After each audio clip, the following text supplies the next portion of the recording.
Preface. To the worm that first gnawed at the cold flesh of my corpse, a dedication from the author of the worm who first gnawed at the cold flesh of my corpse. I dedicate these posthumous memoirs with nostalgic remembrance. See, dear reader, see how many titles and distinctions I have accumulated. Professed Knight of the Imperial Order of the Southern Cross, etc., etc., etc. Isn't it true? For all that and more, if you are something, if you are someone, if you are an individuality, which I doubt, that is, if you doubt.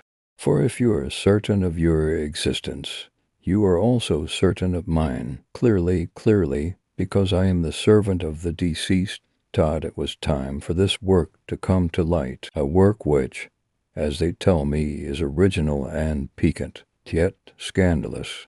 Against scandal, to which no work of art ever rises, I raise my tranquil and sole voice.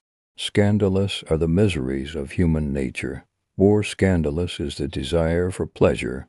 More scandalous is everyone's ignorance, and no one's decency. Philosophically, I doubt nothing, nor can I confirmation is doubt. I accept no one's doubts. Chapter 1. Author's decease. For some time I hesitated whether to begin these memoirs at the beginning or the end. That is, whether to place my birth or my death first. The common practice is to begin with birth, but two considerations led me to adopt a different method. First, that I am not properly a deceased author, but a deceased author for whom the grave was another cradle. Second, that this manner of writing would be more elegant and newer.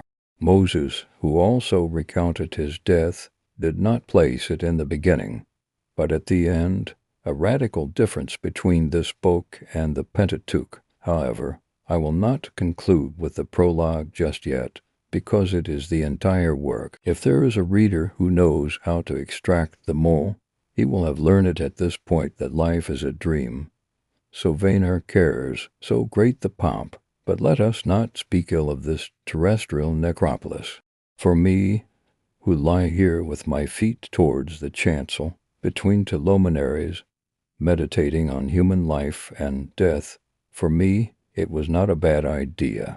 I do not regret what I have done. Rather, if I could, I would do it better. But let us return to the prologue, or rather to this necropolis, which is a chapter better than all the prologues in the world. It comforts me to think that, once this book is printed, it will remain in the memory of some man. It is a small legacy, but it is always something.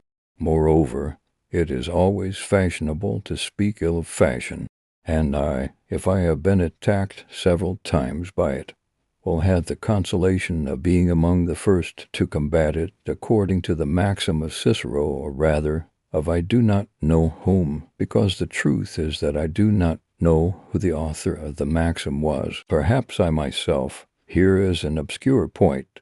Who am I, to whom the privilege was given to have the first deceased of Brazilian literature? Was it I? Has my name been silenced in the despair of the human heart? No, the truth is that I had no true deaths. I had some leading mourners, but I was not the main one. Perhaps it was to be made into a master priest who feared with life criticism and ineptitude. It was indeed a warning against the vanity of human things, this tower of whims of thought, this inexhaustible mine of disillusions. And there is no man so far from a beautiful story and a philosophy of a corner of collection as the author finds himself of this product. I do not congratulate myself very much on this chapter, which I began.